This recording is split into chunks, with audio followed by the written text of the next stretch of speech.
Fala, meu povo, mais um podcast da Paz Lagoa. Você é o nosso convidado para uma conversa que, se Deus quiser, vai abençoar a sua vida. Eu estou aqui hoje com Isabel Kyrie. É um prazer estar aqui, receber esse convite, e eu espero realmente ser boca de Deus aqui, trazendo algo da parte do Pai para compartilhar no nome de Jesus, amém? Vai ser, porque já tem sido para nossa igreja, viu, Bel? Amém. Sabe uma coisa que a gente costuma fazer com qualquer pessoa que senta aqui? É pedir que ela se apresente, porque às vezes, mesmo dentro da igreja, a gente não conhece a história do nosso irmão. E a gente tem certeza que Deus sempre tem uma mensagem para nós através da história do nosso irmão. Então, quem é Isabel Kyrie? Como é a sua história, Bel? Amém. Hoje, quem é Isabel Kyrie? Hoje eu sou uma filha amada do Pai, uma mulher que está num processo de construção, entregue ao Espírito Santo no nome de Jesus, uma apaixonada. O maior amor da minha vida é Jesus. Eu acordo e pergunto ao Espírito Santo, como vamos adorar Jesus hoje? Eu sou louca por Jesus. Eu estou há 28 anos convertida, tive um encontro poderoso com Jesus Cristo na Espanha. E é muito interessante porque eu morei em Israel 1 ano e 2 meses no Kibbutz Azorea e não me converti nesse período. Mas anos depois, o Senhor me conduziu a estar em Madrid, depois em Barcelona. E em Barcelona eu tive um encontro com Deus. O Espírito Santo falou comigo. E foi maravilhoso. A partir desse momento houve um diferencial, o antes e o depois. Então, Isabel de antes é totalmente diferente da Isabel depois. A Isabel de antes era uma pessoa que tinha uma busca espiritual, mas que foi contaminada por pelo sincretismo religioso, por uma religiosidade mística. Eu acreditava em nova era e era muito envolvida nas coisas espirituais. Inclusive, fui considerada pelo meu grupo de crescimento que eu era uma bruxa, não é? Que eu tinha uma mediunidade alta. Então, assim, eu buscava as coisas de Deus e eu buscava transcender. Agora, por que eu estou dizendo isso? Porque é importante saber que muitas pessoas que estão buscando o caminho para o eterno, estão buscando um caminho que realmente não traz as respostas que a palavra de Deus traz.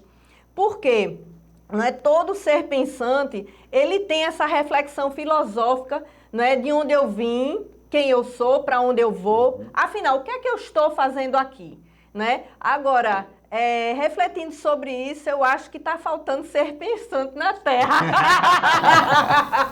Porque as pessoas não estão realmente fazendo essa reflexão.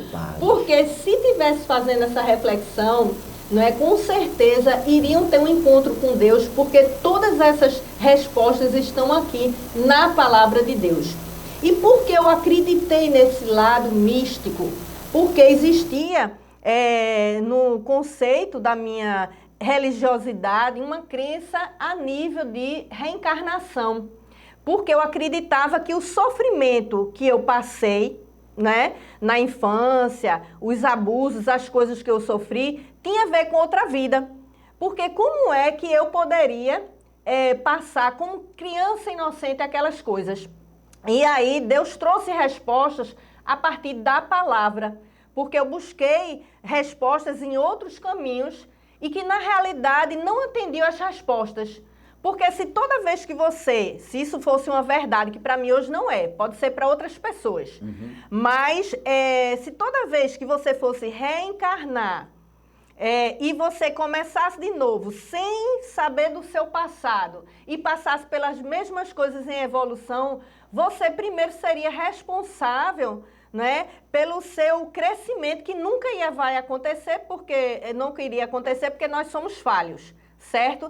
E depois que eu tive essa revelação do Espírito Santo, não é? Eu sou o caminho, a verdade e a vida, eu quero você comigo. Então, nesse dia que eu tive essa revelação, foi um encontro tremendo lá em Barcelona, eu procurei conhecer quem é esse eu sou o caminho. Quem é essa verdade? Quem é essa vida? Quem é essa pessoa, Jesus Cristo?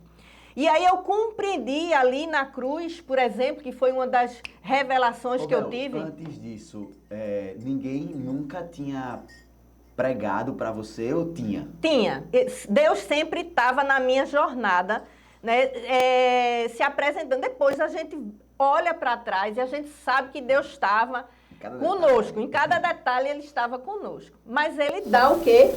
As decisões. Todo dia você decide. Todo dia você decide na sua vida o que vai vestir. Aliás, eu resolvi vestir essa blusa aqui porque como eu gosto do profético, certo? Eu gosto muito dessa coisa da unidade e eu oro como intercessora. Eu sou líder do Céus Abertos Lagoa. Eu oro pela nação brasileira, mas eu não posso mais olhar só para o meu umbigo. Eu olho para o mundo. E aí, eu normalmente, nos treinamentos, eu aconselho as pessoas a adotarem, além do Brasil, um país, né? Ou então um continente. E eu adotei a Ásia, para orar pela Ásia. Eu me preocupo muito, por exemplo, com a Coreia do Norte, né? Com a China, com alguns países onde há muita perseguição em relação ao cristianismo, entendeu? Então, a gente pensa, às vezes, que o martírio só foi ali no Coliseu, mas não. Hoje ainda somos perseguidos, né? Então, isso é legal, porque hoje em dia tem um termo que eu vi, Bel. Eu nunca tinha visto esse termo. Eu vi em Vitória. E depois que eu vi, eu tenho visto muito, que é o termo glocal. As igrejas começarem a entender que Deus se move no local, mas que Deus, Ele está fazendo algo no mundo. E as igrejas locais começarem a compreender que tem uma mão poderosa do nosso Senhor agindo no mundo e prestar atenção nessa movimentação. É verdade. E a gente não trazer uma ideia, né? Por exemplo, Israel, a gente tem que orar pela paz de Israel, que está no Salmo, né? E a gente, né, tem esse costume de orar. Mas assim, não foi em Israel que eu me converti. Eu andei nas ruas que Jesus andou. Eu visitei locais, porque eu estava no kibbutz e teve quiulins, né, viagens para alguns locais nesse período. E eu sentia alguma coisa, mas eu não sabia dizer, mas não foi ali, entendeu, que eu me converti. Eu me converti num lugar que normalmente é um local, não é, onde tem a Espanha, os ciganos, uma terra que está com sincretismo, então não tem aquela coisa assim, e Deus faz isso, porque na realidade Ele é o Senhor de toda a terra. Amém. E na realidade Ele vai ter um encontro não a partir de um território aqui, mas de uma porta aberta do céu para a terra, quando você se abre, né? Quando você se abre para essa realidade. E foi preciso eu realmente cessar a voz do adversário e pedir a Deus, no momento que eu pedi a Ele toda a esperança. Eu disse, eu preciso de esperança. E nesse exato momento que eu disse, eu preciso de esperança, o telefone tocou e a minha irmã perguntou, Bel, tu quer ir para a Espanha? Aí eu, tá... Eu olhei assim e disse, o que é isso, hein? Tá tirando onda? Mas eu já saquei que foi Deus que tinha me respondido, entendeu? E aí tudo começou. Então Ele estava comigo antes, mas por conta das questões de traumas, por conta das questões daquilo que eu tinha passado, eu não compreendi o cristianismo, né? Há 28 anos atrás, quando eu me converti, né? E eu fiquei sempre na anglicana, e é interessante que algumas pessoas vão lembrar que quando eu dava um glória a Deus, todo mundo olhava assim pra mim e olhava com raiva, sabe? Diz assim, quem é essa louca? Quem é essa louca? E assim, muitas mulheres e pessoas que depois faziam cursilho e tinham realmente um encontro e reconheciam Deus, o Espírito Santo em Jesus, muitas pessoas vieram me pedir desculpa. Bel, quando tu fazia isso, eu não sei se tu vai ter memória, mas é porque eu gosto um pouquinho de história. Isso foi 30 anos atrás, antes daquele movimento de adoração espontânea que o Brasil teve, né? Então tu já tinha esse ímpeto de adoração de forma espontânea antes do movimento, né? Tive. Por quê? Porque com esse impacto que Jesus trouxe na minha vida, quando eu voltei da Espanha, né? Quando a gente voltou de Barcelona, eu entrei num grupo. Foi Gracinha, amiga de Valéria, que tinha me convidado. Aliás, ela disse, ela é uma mulher de Deus e disse assim, Valéria, eu vou para a Espanha e eu quero levar uma pessoa, porque Deus disse que uma pessoa vai comigo. Você quer ir? Aí ela disse que vai fazer o quê na Espanha? Ela disse, vai ter uma exposição coletiva e eu vou expor, mas eu queria ir com alguém que Deus me direcionou. E aí ela disse assim, minha irmã disse assim, a minha irmã é escultora, não dá para encaixar e ela também expor. E aí eu entrei nesse grupo, ainda levei 2 esculturas, mas Deus, ele é extraordinário, que ele usa, né, situações. Mas eu já sabia que quando eu pedi a ele a esperança e Valéria ligou perguntando se eu queria ir para a Espanha, eu já sabia que eu ia para a Espanha não porque eu ia expor, porque eu sou artista plástica há mais de 30 anos, né?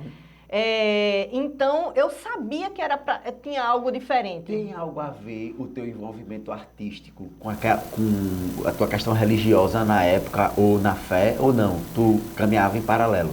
Não, eu até fiz uma exposição sobre seres e cosmos e tudo, mas na realidade, nesse período que eu estava, que o Senhor veio, né, ao meu encontro, eu não estava fazendo nada nessa linha, eu já tinha parado. E foi bem interessante. Eu quero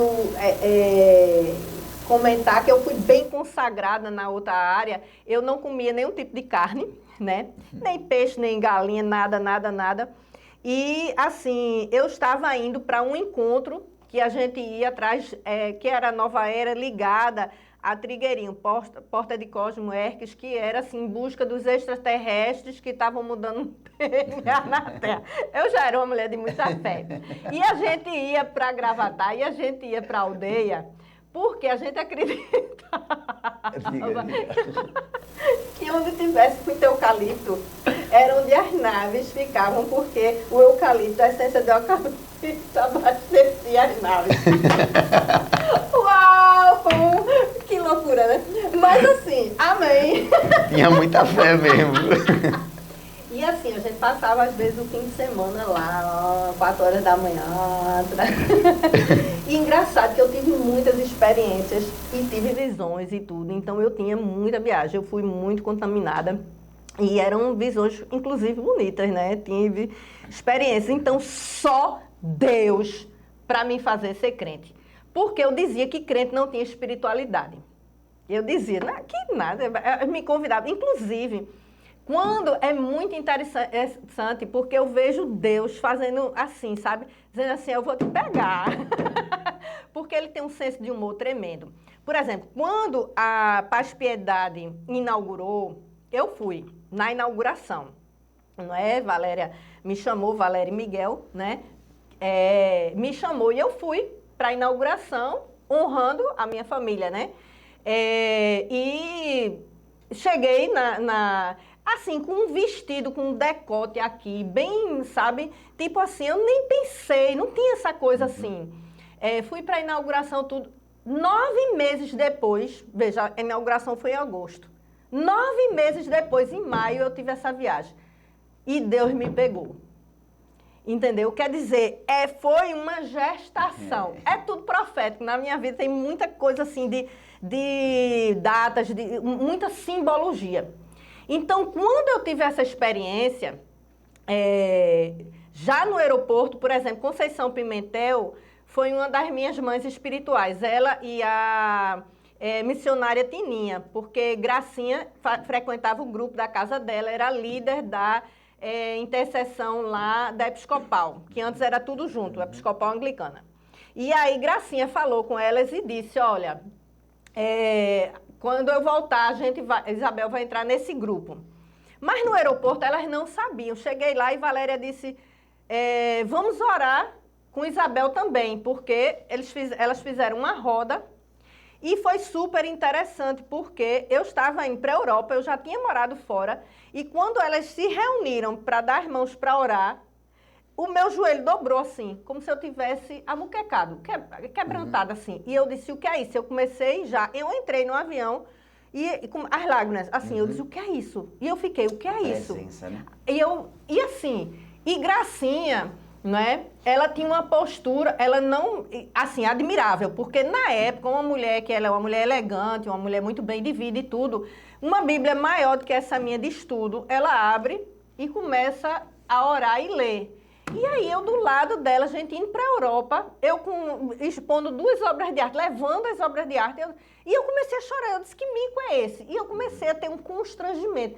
E aí ela começou a pregar para mim. Então foi uma semana de pregação, quando a gente chegou em Barcelona, num hotel lá em La Ramplas, e aí ela desceu e disse assim, escolha a sua cama. Então tinha 2 camas e tinha um espelho assim do lado da cama. E eu escolhi a cama do lado do espelho. Quando eu botei a mala, eu olhei para o espelho. E aí eu vi como se eu tivesse... Aí é um sobrenatural. Eu me vi, eu acho que foi profeticamente rindo. E eu olhei para o espelho de novo e era como se eu tivesse me vendo e uma presença. E eu me vi no futuro rindo. E eu comecei a rir e a chorar. Eu entrei assim numa presença muito grande. E aí eu escutei. Eu sou o caminho, a verdade e a vida e eu quero você comigo. Quando ela entrou no quarto, ela disse, o que foi isso? Você está passando mal? O que é isso? Que eu estava chorando, né? E aí eu comecei a rir, porque eu estava rindo, chorando. Aí eu disse, aconteceu isso comigo. Eu não estou entendendo nada. Porque eu não entendo esse termo, nada. Eu não, assim, eu vi audivelmente. E eu disse, eu não estou entendendo nada, porque a minha espiritualidade é outra, a minha crença é outra. Como é que eu vou ser crente? Tá entendendo? Entendi. Entrei em paranoia. Porque como é que eu vou aceitar ressurreição se eu acredito em reencarnação? Como é que eu vou aceitar, né, servir a só um Deus se eu tinha vários deuses? Entendeu? Entendi. Era uma ruptura. Como é que eu dizia que crente não tinha espiritualidade e agora eu vou ser crente? Então eu fiquei louca por Jesus. Louca. Então o povo dizia assim, pastor... Vários pastores, né? Mas Fernanda Costa me chamava doidinha de Jesus. Porque eu chegava aleluiada já naquela época. Tu sabe que Rogério diz isso, né? Assim, Bel é tão equilibrada para tudo, mas para Jesus ela é louca. Porque realmente, assim, foi uma virada de chave na minha vida.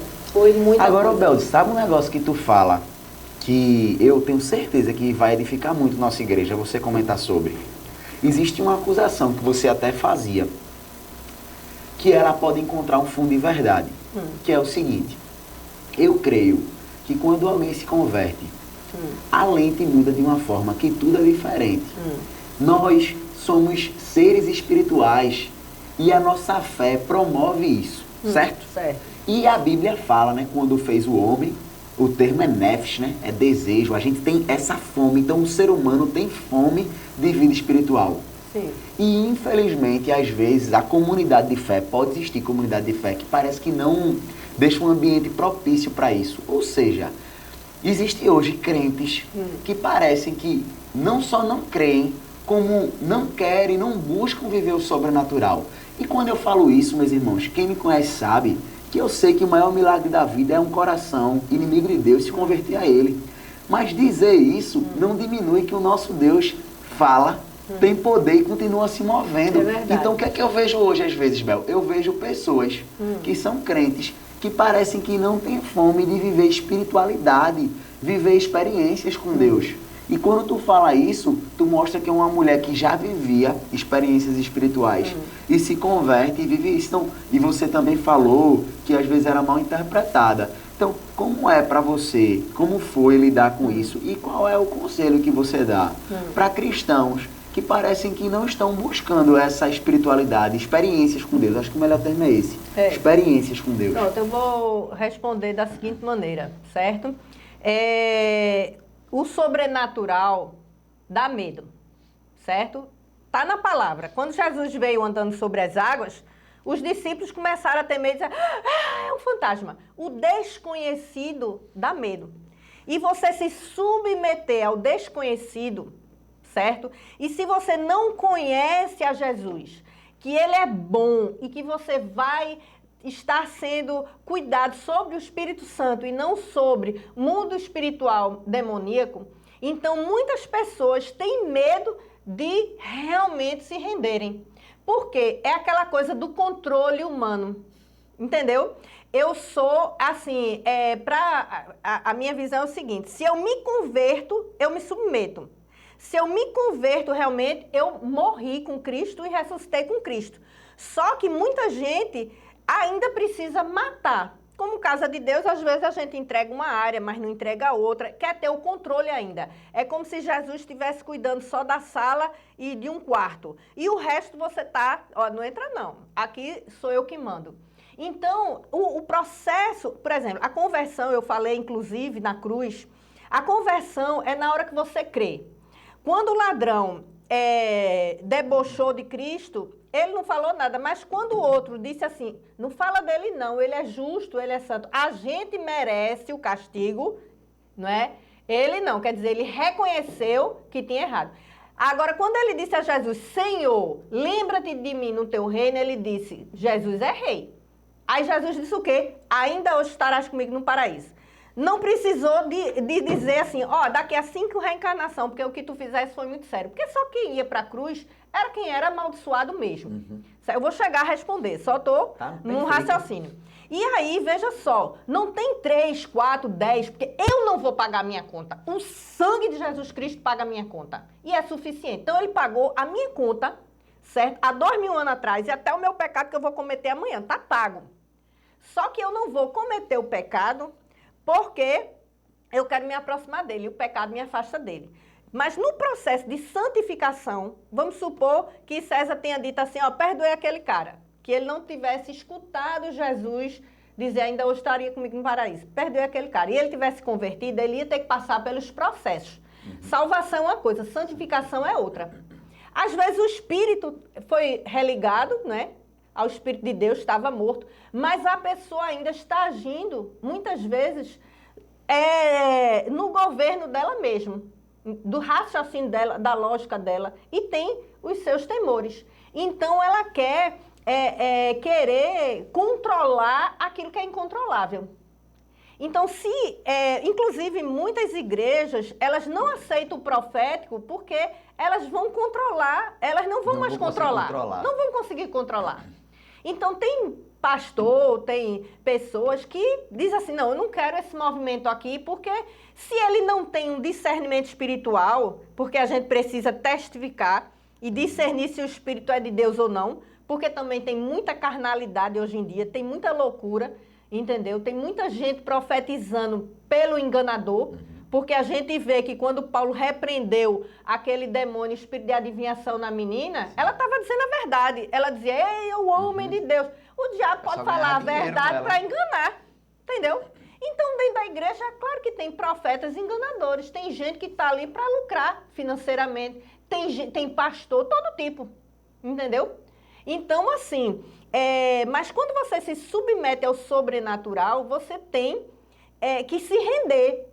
E às vezes, quando você se rende, né, se submetendo, você vai ter sensações físicas, sensações... ele vai dizer assim, olha, não faz mais isso não.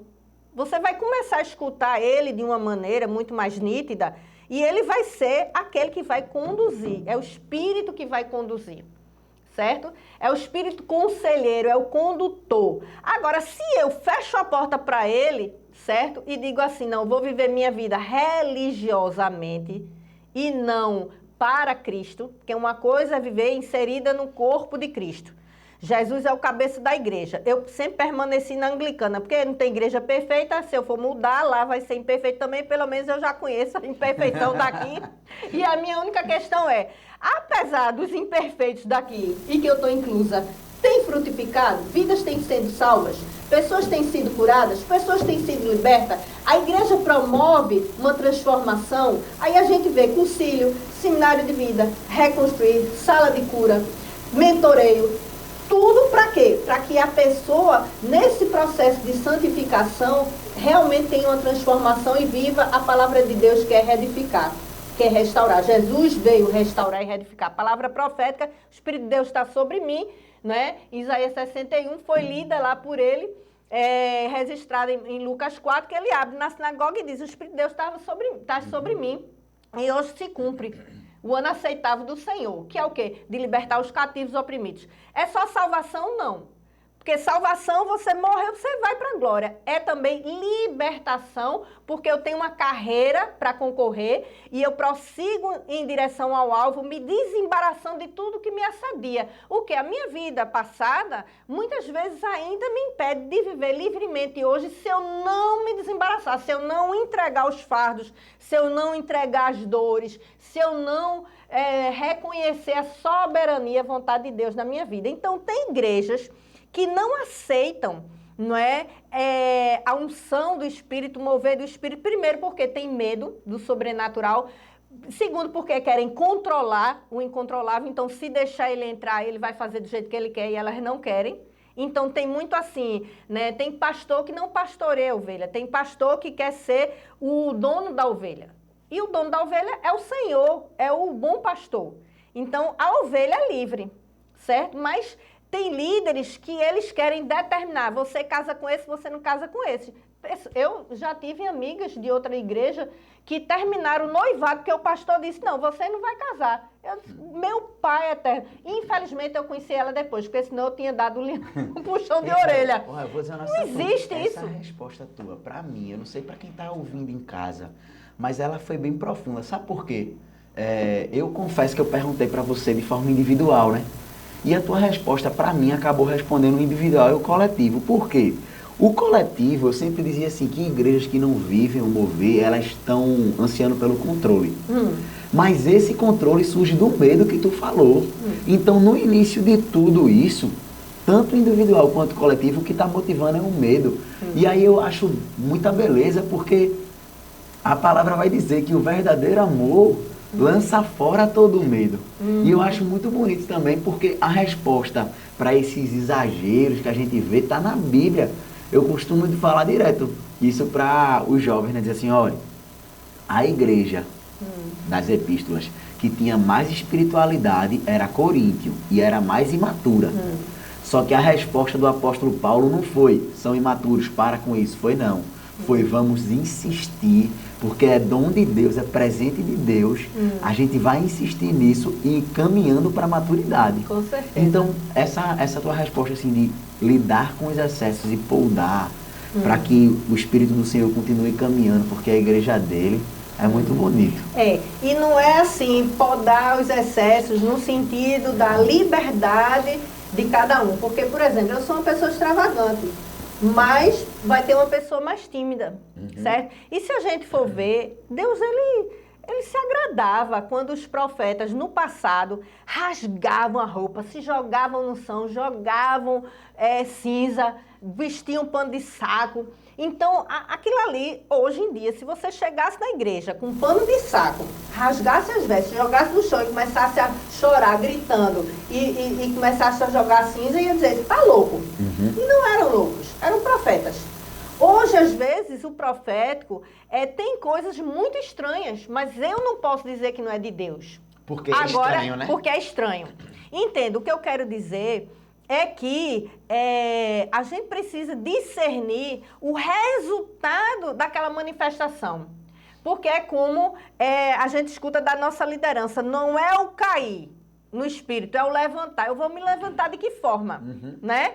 O fogo caiu, vai se espalhar, a minha vida vai mudar depois daquela extravagância, eu vou abrir mão da minha carnalidade, do meu pecado, eu vou honrar mais a Deus, eu vou decidir pela palavra, né? Então, assim, é muito importante ver o fruto daquilo, o fruto da manifestação, né? E assim, tá num ambiente de segurança. Agora, às vezes, a igreja, ela até promove um seminário de vida, ouvindo a Deus, que a gente tem aqui uma vez por mês, que a gente está assim, querendo trazer esse profético para a pessoa ouvir mais e tal. Mas o que é que acontece? Mesmo dentro de uma igreja que é considerada uma igreja carismática, não é, que tem os dons, né? O que é que acontece? Tem pessoas que estão ali com espírito de orfandade, certo? Porque estão comparando, certo? as suas carências em relação à paternidade terrena ou à maternidade, elas não foram amadas de verdade, elas foram abusadas de alguma forma, e aí fazem uma comparação àquela ideia de um Deus castigador, distante, o conceito coletivo que veio, né, do passado, de uma religiosidade que, olha, cuidado que Deus está vendo, Deus vai te pegar. Tipo assim, um Deus que vai punir, e não um Deus de amor. Então, esse conceito precisa ser quebrado e substituído por um Deus que deu filho para morrer no meu lugar e acrescentar as demais coisas. Entendeu? Então, eu preciso quebrar a comparação do meu pai terreno, da minha mãe, com a paternidade de Deus, que é perfeito. Porque por mais que o meu pai ou minha mãe tivesse sido perfeito, eu numa sociedade caída de pecados, eu posso ter sido abusada não na minha família, mas na sociedade, no colégio, na faculdade, e ali há feridas. Então eu preciso me submeter ao amor que lança fora todo medo e me entregar naquele momento de adoração, não é, ao Espírito Santo, na confiança de que Ele vai me conduzir, não é, a algo bom, que não vai ser o inimigo que vai me contaminar naquela área, tá certo? E assim, pessoas que tiveram envolvimentos no passado, não é, com o ocultismo, elas precisam realmente fazer, não é, uma ruptura para decidir por Jesus. Né? E aí, para isso, ela precisa saber, e não é uma ruptura que seja verbal, tem que ser realmente emocional. Por quê? Sabe uma coisa que eu penso disso daí, tua ruptura? Uma vez eu conversei com uma pessoa que não era cristã, e eu percebi que ela ficava muito nas palavras, e é lógico que palavra tem poder. E naquele dia eu estava lendo Êxodo, e o Senhor ministrou muito para mim, que eu vejo muito essa ruptura do velho homem para o Filho de Deus, com aquele texto que Deus vê o povo que era escravo, olha para o povo e diz, marche. Como é que escravo marcha? É outra identidade, é outra coisa. Não, eles saíram como escravos e quando começaram a marchar já era o exército do Senhor, o exército de Deus vivo. Mudança de identidade. Só que aconteceu o seguinte, Deus deu uma nova identidade, mas eles não assimilaram a nova identidade e precisavam tirar o Egito. Por isso 40 anos no deserto, para que o Egito saísse. E teve gente que morreu, a maioria morreu, só Josué e Caleb e a descendência. Por quê? Porque o Egito não saiu. A gente precisa tirar o Egito de dentro. A gente precisa quebrar os ídolos. Né? Oro muito e às vezes eu digo, porque às vezes eu vejo que eu estou tendo atrações, coisas assim, por coisas eu me ajoelho e digo, Senhor, entra, tu é rei, tu é o dono dessa casa, quebra os ídolos, expulsa de mim, não quero nada que não venha de ti. Porque como casa de Deus, a gente precisa se examinar, e não é examinar o outro, porque a Bíblia diz, examine-se a você mesmo. Então eu não estou querendo examinar a vida de ninguém. Se eu ver alguma coisa errada na vida da outra pessoa, não é para eu julgar e apontar, é para eu orar, interceder e apoiar outra pessoa. Mas eu tenho que me examinar como casa de Deus e ver onde está o lixo. Porque se uma casa normal, quando a gente faz uma faxina, a gente coloca o lixeiro no banheiro e na cozinha, nós como casa de Deus, pisando ainda numa terra que tem uma contaminação, a gente também eventualmente vai ter algo para colocar para fora. Só que a gente precisa entender a graça e viver baseado na graça. E não aquela coisa de ficar minha culpa, minha culpa, minha culpa, minha máxima culpa. Ai, meu Deus, como eu sou terrível. Entendeu? Não, é dizer, Senhor, caí, mas eu não quero isso para mim. Eu quero me andar. 7 vezes cairá o justo e se levantará, diz a palavra de Deus. Então eu preciso viver pela graça. E os religiosos de plantão não vivem pela graça, vivem pelo controle. Porque quando eu aprendi com Tininha, que era missionária, que eu tive mães espirituais excelentes, tanto Tininha como Conceição, ela dizia, né, olha, não adianta cobrir o pecado. Não adianta você botar uma saia longa e você tá com o coração com a maior inveja. E às vezes você não pode botar um brinco, mas bota um laço desse tamanho, cheio de... Entendeu? Então não é cobrir o pecado. Não se cobre pecado. Pecado tem que expor. Pecado tem que sair de dentro para fora. Tem que dizer, Senhor, pequei contra ti somente. e você reconhecer o seu pecado, feito Davi, pequei. E não fazer feito Saul, mas foi porque, né, o profeta chegou atrasado, foi porque eu queria sacrificar esses boizinhos para você. Desculpas. Tem gente que não tem realmente um reconhecimento do erro. Se vitimiza, né, cara? E outra coisa, não só se vitimiza, mas muitas vezes há um remorso e não realmente um quebrantamento, né? Ou quando há um remorso é porque não reconhece a natureza de Deus da bondade. Por exemplo, né? Pedro negou 3 vezes, chorou amargamente e continuou na obra. O que é que aconteceu com Judas? Jesus chamou ele de amigo. Ele não teve um quebrantamento, ele teve um remorso, se matou. Não creu na misericórdia de Deus. Deus, ele é bom. Em Hebreus diz assim, acheguemo-nos ao trono da graça, a sala do trono, né, para termos o quê? Misericórdia e graça. Então, em oração, eu me achego à sala do trono para receber misericórdia e graça, né? Para receber condenação, punição, né? Exortação. Eu creio que Deus faz, mas para conduzir você. Não para dizer assim, não quero mais você, você está de castigo, você agora não vai mais fazer isso, não vai fazer mais... Não, é a graça, é um favor imerecido. Mas eu preciso reconhecer que essa graça teve um alto preço. Então, eu não vou banalizar a graça. Não é a graça barata. Não é a graça barata. Para honrar essa graça, eu vou, né, entrar num processo de santificação, porque eu não quero, porque eu creio no mundo espiritual, e a palavra diz que o Senhor deu ordem aos seus anjos ao nosso respeito, então há anjos ao redor e o diabo ao derredor. Então há um mundo espiritual aqui, enquanto a gente está falando, anjos e demônios, certo? Então, de repente, você está na sua casa, tem um computador, eu sempre digo, né? Minha gente, veja só, não é um testemunho para fora, superficial, é um testemunho total, porque se você estiver no seu quarto e resolver fazer alguma coisa ilícita ali no computador, ver alguma coisa, o mundo espiritual está vendo. Os anjos estão dizendo, faz não, vê não, e os demônios, ele vai fazer. Aí se você faz, né, há um escárnio no mundo espiritual. O Deus Todo-Poderoso, que os anjos ficam, santo, santo, santo é o Senhor. Os anjos não devem entender o amor de Deus por a gente. Não devem entender, porque veja, como é que Deus veio em Jesus, porque é trino, o Filho enviou o próprio Filho para sofrer, para pregar, para fazer coisas tão maravilhosas. E o povo banaliza esse amor liberado, essa cura, essa libertação, essa mudança. E ainda continua, porque uma coisa é o pecado escravizador, que eu preciso lutar, e temos o 30 semanas, e temos salas de cura, e temos oração pré-culto, pós-culto, enfim, para a pessoa ajudar, discipular tudo para vencer. E tem aquele pecado que você sabe que você tem, você não quer liberar, e aquele pecado que você cai sem querer. Entendeu? Porque a gente é pecador remido, mas é pecador. Então, eventualmente, a gente peca, né? Dizer que você nunca mais mentiu é uma mentira. Mas eu não sirvo ao pai da mentira. O cinturão da minha armadura é a verdade. Jesus é a verdade que me sustenta. E eu não vou andar em mentira. Então, aquele que mentia não mentia mais. E eu vejo que isso leva a gente para a dependência, né, Bel? Porque... às vezes eu vou falar da realidade que eu lido mais, que é com pessoas mais jovens, né? Eu percebo que às vezes há uma idealização, como se o ser humano pudesse fazer assim, ó. Deus me salvou. Pronto, agora eu sozinho vou viver uma vida de santidade. Não. E aí ele fica idealizando e ele sofre. Até o sofrimento dele é confuso, porque ele não está sofrendo porque desagradou a Deus, não. Ele está sofrendo porque ele caiu.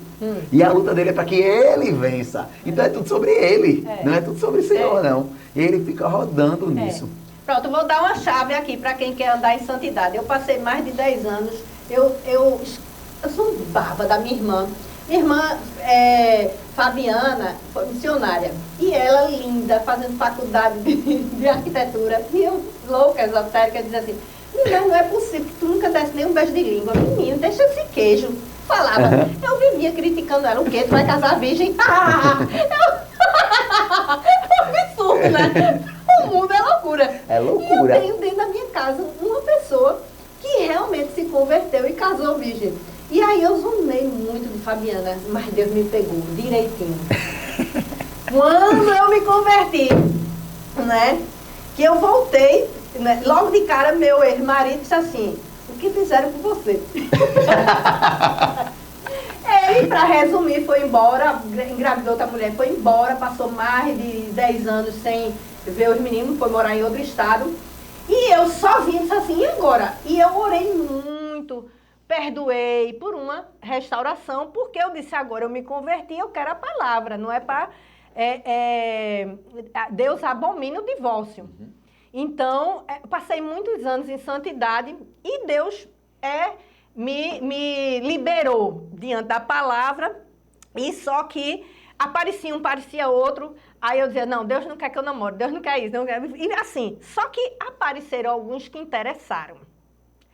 Aí o negócio ferveu, né? Então, a chave é você confessar. E aí eu ligava para Denise. Eu tinha minhas melhores amigas. Tentação, né, meu? Tinha as minhas melhores amigas, né? Denise, né? Na época, porque eu andei muito com Cátia, a gente fazia o grupo de oração no passado era diferente, porque houve a expansão e cada uma foi, né? Então tinha Neivinha. Neivinha ouviu muita coisa. Tem que confessar. E outra coisa, se você tiver vergonha da podridão, em relação a uma pessoa de confiança, porque tem que ter sigilo, né? Por exemplo, as pessoas têm muito, graças a Deus, ministrei muitas pessoas em cura e libertação. Mas por quê? Porque eu me expus, né? E fui tratada, entendeu? E aí, você ter pessoas de confiança para não cair. Eu me apaixonei realmente por um cliente uma vez e o cara era tudo, assim, no mundo, né? Aquela padrão, não era crente. E eu já consagrada, sabia que não era para mim. E ele dando em cima de mim. E chegou um dia, e eu não. Aí chegou um dia que ele ligou e disse assim, vou aí na sua casa agora. Aí eu fiquei desesperada, não venha na minha casa, não venha na minha casa, porque eu estava louca, porque eu ia terminar pecando, né? Aí eu liguei para dentro, Denise, pelo amor de Deus, só que eu amo isso na minha casa. Eu não, pelo amor de Deus, eu preciso resistir. Por quê? Em unidade. Aí ela orou, a gente orou por telefone. Então, assim, esses processos de vivência em unidade não quer dizer que eu não desejei pecar. Aliás, eu cheguei a ter, nessa época, antes, no início, né? Não sei se o diabo levantou, não sei. Eu me encontrei com um homem que tinha estudado, a gente tinha estudado no contato. E na época ele era filho de mim, eu nem sabia. Quando eu o conheci, ele estava muito bem de vida, também, assim, divorciado também. A gente saiu para almoçar, não sei o que, ele começou, não sei o que, daí em cima de mim. E aí, saiu outra vez para conversar, numa sexta-feira, né? Aí, beijo, só, pronto. Aí beijei. Minha gente, era o tempo todinho a palavra. Leia 2 Pedro 2:22. E eu, meu Deus, não quero ler salmo. Leia 2 Pedro 2:22. 2 Pedro 2:22. A porca lavada volta para a lama e ao cão o vômito. Quer dizer, aquele que conhece a verdade e retrocede. Aí eu disse, meu Deus, o que é que eu vou fazer? Enfim, passei uma noite de joelho na sala, orando. Aí fiz igual os profetas, me espalhei. Você nem imagina a parafernália, cinza. Senhor, tira. Aí pronto, cortei. Aí, quando ele voltou a me procurar, aí eu disse, não, tchau. Não entendeu, até hoje não deve ter entendido. E aí eu entrei realmente no processo. Mas por quê? Porque às vezes é melhor nem você enfrentar, mas não quer nem conversar assim, não. Porque você tem que expor os limites. E aí eu passei muitos anos, e aí eu vi, assim, nesses processos, que Deus trabalhou muita coisa na minha vida. Não é porque Deus, Ele queria que eu ficasse sozinha e tal, mas Ele quis ser o marido da desamparada. Quando Ele fala em Isaías, Ele queria ser tudo para mim, né? Hoje eu sou casada há mais de 10 anos, com Rogério, que é aqui da tribo de Judá, é o líder da tribo de Judá. E Deus fez muita coisa nos processos da minha vida. Só que eu não tenho ídolos. Eu não tenho ídolos. Rogério não é, entendeu? O principal é Jesus. E às vezes as pessoas ficam, por exemplo, ele estava numa reunião de negócios, 1h da manhã, todo o povo, tua mulher não vai ligar para tu, não? Ela disse, não, vai ligar não. Aí, por quê? Porque eu disse a ele o seguinte, olha, eu sou fiel a Jesus. Eu não quero cair porque eu adoro meu Jesus. Se você for infiel, você vai ser infiel a ele, não é a mim. Em primeiro lugar, a traição não é a minha pessoa, é a ele. Então, é você com Deus e eu com Deus e nós dois juntos. Eu vou ser fiel a você porque eu amo Jesus. É um cordão de 3 dobras. Então, se você está 1h da manhã, 2h da manhã, e está em qualquer lugar com homens de negócios, se você cair, você vai prestar conta a Deus. Eu não tenho nada com isso. Entendeu? Durmo muito bem. Ele viaja, né? Já viajou a negócio, já ficou um tempo em São Paulo, porque a gente ia morar lá, enfim, essas coisas. E tranquila, durmo a noite toda, porque a minha relação é com Jesus. O meu maior amor é Jesus. Claro que eu amo Rogério, mas eu quero dizer que eu não quero ídolos. Que o entendeu? seu amor a Rogério glorifica a Deus, né? A Entendeu? glória não é em si mesmo. Então, assim, eu não quero viver hoje com medo. Entendeu? O amor lança fora o medo. Ah, meu marido tá demorando. Será que ele tá me traindo? Ah, não, minha filha. Passado é passado. Se me traíram no passado, já perdoei. Espero que reconheçam que Jesus é bom para não ir para o inferno. Entendeu? Perdoei todo mundo. Agora, né, eu não vou ter um espírito de vingança ou nem um espírito de perturbação, porque o meu passado, né, não vai determinar o meu dia de hoje, não. Se eu fui traída, eu perdoei. Entendeu? Então, as pessoas precisam entrar num processo de santificação para não generalizar. Ah, todo mundo é traidor. Todo mundo é abusador. Não.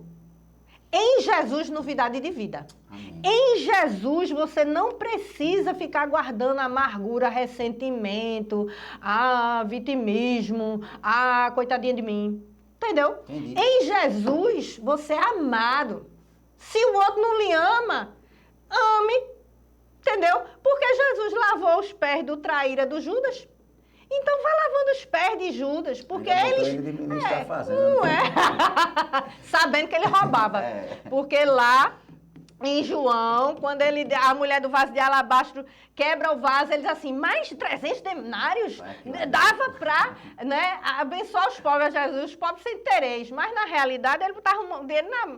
Então, a adoração extravagante dela, né, agredia ele. Mas por que agredia ele? Porque ela liberava um preço também que ele podia roubar.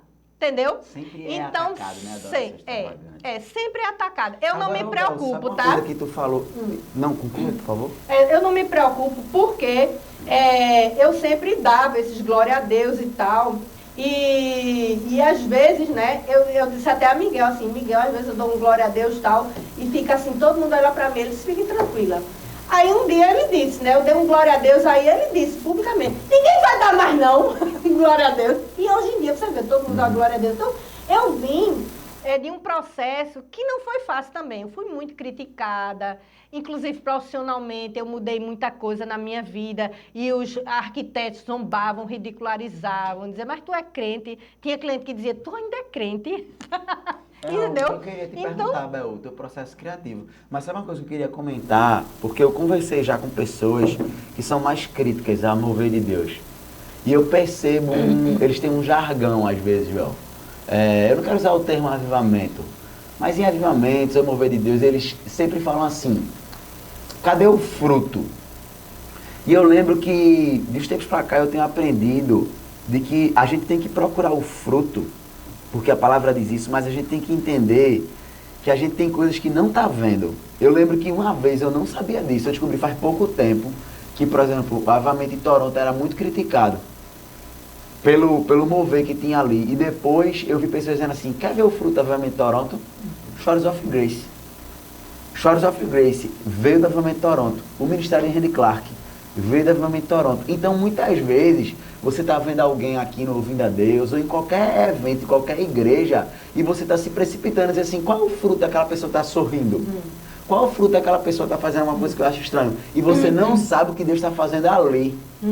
Você não sabe. E Deus pode estar ali preparando alguém para fazer algo que você não tem ideia. Seja na sua vida individual ou ministerial. Pronto, mas eu acho que não tem vida individual e ministerial, acho que é tudo. Porque, por exemplo, sou artista plástico, eu me converti.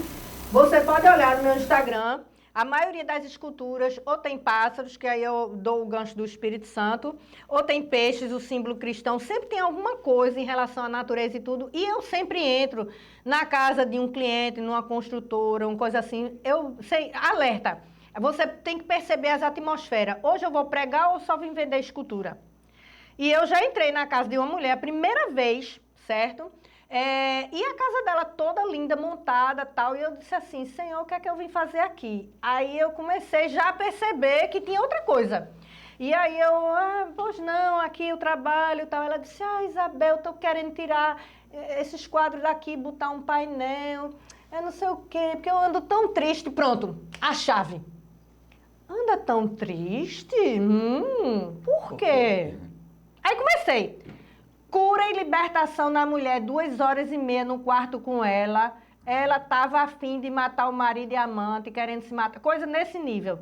Obviamente ninguém vai saber, porque eu tenho mais de 500 obras registradas, fora de ambientação e tudo, e fora ninguém vai saber quem é. Então, essa pessoa virou a chave numa visita que eu fui achando que ia. Vendi, entreguei o painel, ainda levei o CD para ela e tal.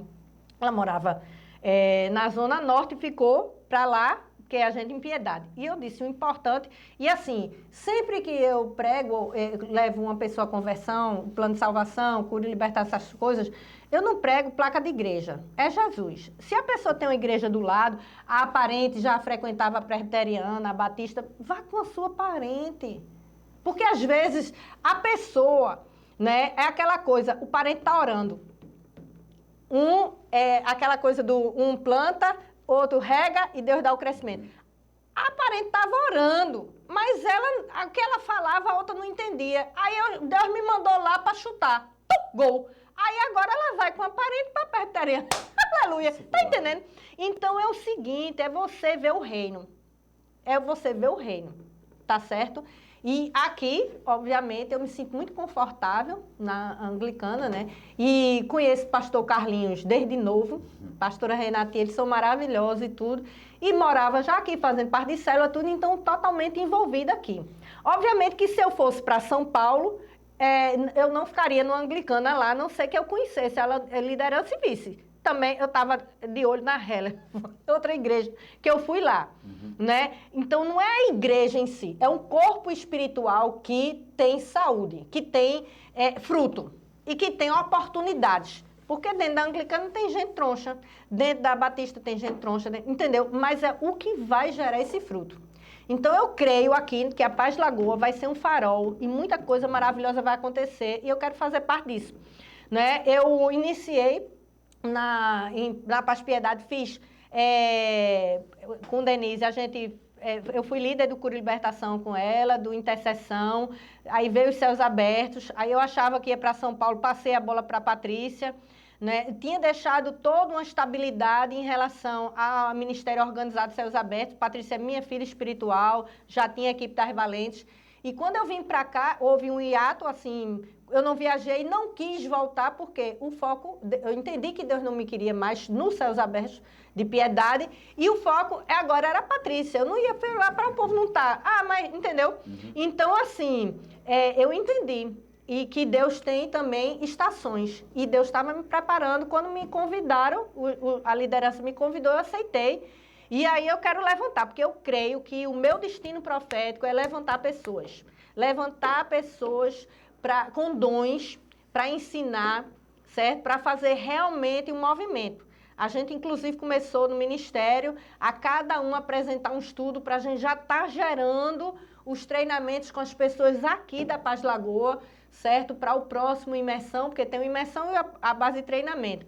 Então, eu sou uma pessoa que eu gosto de encorajar, eu gosto de levantar. Eu quero que no meio, de onde eu estiver, se levante os Moisés, se levante os Bill Johnson, se levante os avivalistas, entendeu? Eu creio que eu sou uma geradora de vida, uma mãe espiritual. Eu amo abençoar no sentido de orar, de querer ver o outro crescer. Eu ontem mesmo estava aqui assim, ó. Uau, que maravilha, porque ontem foi a primeira vez que Jailson ministrou sobre um dom e foi a coisa mais linda. Assim, eu fico feita aquela mãe que vê o filho crescendo, e ele sabe? estuda muito. Foi lindo. Então, assim, quando eu vejo uma pessoa desabrochar, para mim, é a realização. Eu acho que a gente poderia até, porque por mim, conversar assim sobre assuntos de Deus e contigo, eu ficaria até amanhã. Mas até para caminhar para o fim, eu tenho uma particularidade na tua vida que eu acho muito interessante. Que existe uma outra acusação que às vezes acontece, as pessoas que tiveram experiências pessoais com Deus, ou que buscam isso, de que acabam negligenciando o estudo. E às vezes acontece. E graças a Deus, a nossa igreja vive esse equilíbrio e você promove isso. O Ministério de Céus Abertos, por exemplo, é um ministério que busca crer nos dons, ora pelos dons, e isso não nos impede de estudar, pelo contrário, estuda muito. E eu queria saber, primeiro, se foi sempre assim na sua vida, sempre. Como surgiu, como foi esse... Pronto, porque é o seguinte, o culto é racional, certo? Então, quando eu voltei, né, da experiência, eu entrei nesse grupo de crescimento, e nesse grupo de crescimento, graças a Deus, Tininha, ela era uma mestra na palavra, então tudo era na palavra. E ela dizia assim, todos os questionamentos em relação a um engano que você viveu, a palavra, que é a verdade, vai quebrar, vai destruir as fortalezas, quebrar paradigmas, sofismas que você tinha. E a revelação é na palavra. Então, eu sempre orei... a palavra e estudei a palavra. E fiz escola de crescimento, alfa, tudo que o bispo na época ofereceu, ITEL. Entrei no SAT, mas na época era presencial. Era 2 vezes na semana, ficou muito pesado diante as outras coisas, então tinha trancado. E aí, pós-pandemia, agora eu fiz a Faculdade Teológica Sul-Americana. Tive a oportunidade, né, que foi até...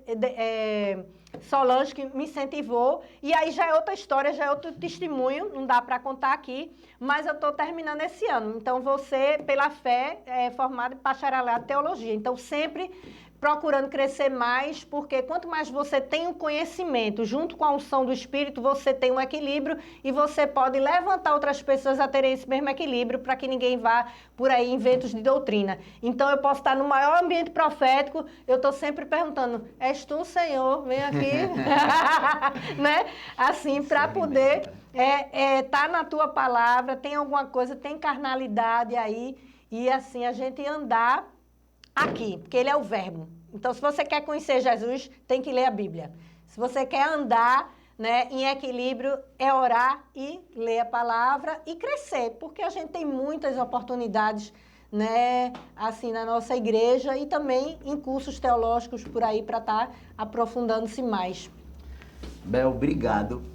Eu que agradeço, eu nem sei, eu pensei, eu ia para um caminho, não sei o quê, mas de repente, bom, foi o Senhor que conduziu. Eu mesmo me edificou muito, eu tenho certeza que as pessoas de casa também.